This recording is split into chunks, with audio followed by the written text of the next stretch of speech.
We begin with breaking news at 6:30. A deadly police shooting in Seattle's SODO neighborhood. Seattle's police chief says officers opened fire after attempts to use non-lethal force failed.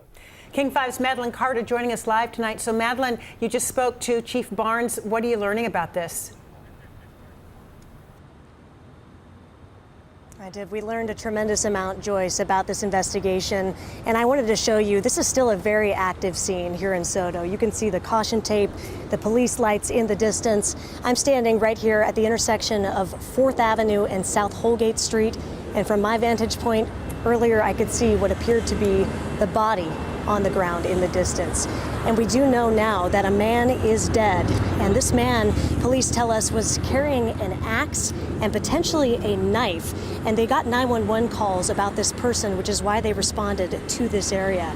Now, we know that when they got here, they say the man was still armed, and when he turned toward them, this is what they say happened with the 3 involved officers. Shots were fired from the officers. Just prior to that, officers deployed what we call a 40 millimeter non-lethal impact weapon, which was ineffective.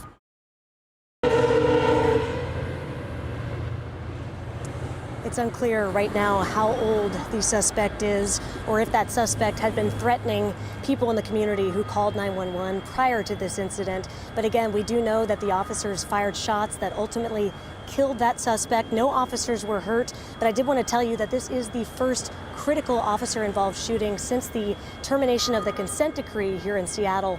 And so that means the King County Independent Force will now be taking over this investigation per state law. I'm live in SODO. Madeline Carter, King 5 News.